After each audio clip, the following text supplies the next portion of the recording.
ஆட்சியில அதிமுகவினரை சேர்க்க வேண்டிய அவசியம் விஜய்க்கு கிடையாது.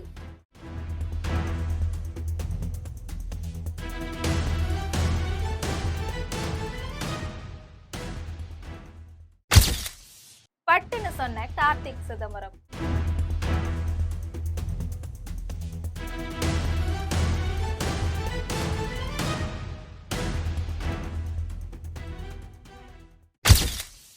என்ன நடக்கிறது அரசியல் வட்டாரத்தில் விரிவாக பார்க்கலாம் இந்த தொகுப்பில்.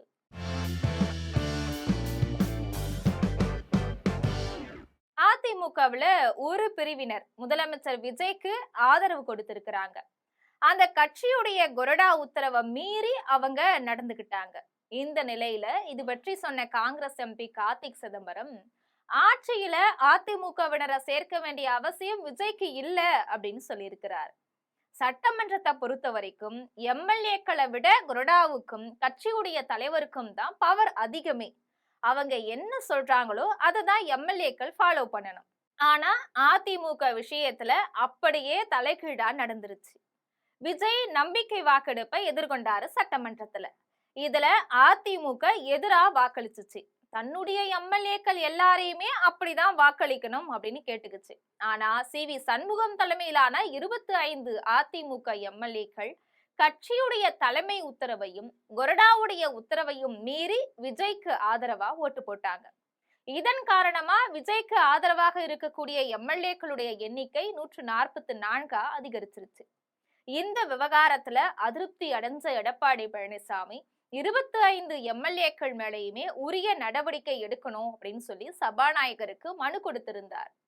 இந்த விவகாரம் இப்படி இருக்கும்போது ஆட்சியில அதிமுக காரங்களை சேர்க்க வேண்டிய அவசியம் விஜய்க்கு கிடையாது அப்படின்னு கார்த்திக் சிதம்பரம் பேசி இருக்கிறது சலசலப்பை ஏற்படுத்தி இருக்குது. நம்பிக்கை வாக்கெடுப்புல விஜய் வெற்றி பெற்று இருக்கிறாரு. அதிமுக விவகாரத்தை பொறுத்த வரைக்கும் விஜய் ஆதரவு அணியை தகுதி நீக்கம் செய்யணும் அப்படின்னு மனு அளிப்பாங்க. இந்த விவகாரம் நீதிமன்றத்துக்கு போகும். அந்த அணி என்னவா போகிறது அப்படின்னு தெரியல. அதனால இவங்களை ஆட்சிக்குள்ள சேர்க்க வேண்டிய அவசியம் கிடையாது. இவங்க இல்லாமலேயே ஆட்சி நடத்தக்கூடிய வாய்ப்புகள் விஜய்க்கு இருக்கு அப்படின்னு பேசியிருக்கிறாரு. அவர் இப்பதான் நம்பிக்கை வாக்குல இப்பதான் வெற்றி பெற்றிருக்காரு. கொஞ்சம் டைம் கொடுக்கணும். எந்த கவர்மெண்டா இருந்தாலும் கொஞ்சம் டைம் கொடுக்கணும். டைம் கொடுத்ததுக்கு அப்புறம் தான் ஒரு விமர்சனங்களையோ பாராட்டுகளையோ வைக்கணும். இப்பதான் அரசாங்கம் அமைச்சிருக்காங்க. அதனால கொஞ்சம் நேரம் கழித்து தான் அவர்கள் ஒரு ஆக்கப்பூர்வமான விமர்சனங்களை வைக்க வேண்டும் என்பது என்னுடைய கருத்து. ஒருவேளை அதிமுக உள்ள வர்றது காங்கிரஸ் விரும்பலையோ அதோடைய வெளிப்பாடுதான் கார்த்திக் சிதம்பரத்துடைய பேச்சா அப்படின்னு கேள்விகளும் இப்ப எழுந்திருக்கு. என்ன நடக்க போகிறது அமைச்சரவையில் என்பதை பொறுத்திருந்துதான் நாம பார்க்கணும். இது போன்ற அரசியல் செய்திகளை தெரிந்து கொள்ள ஜெம் தொலைக்காட்சியுடன் எப்பொழுதும் தொடர்பில் இருங்கள். நன்றி.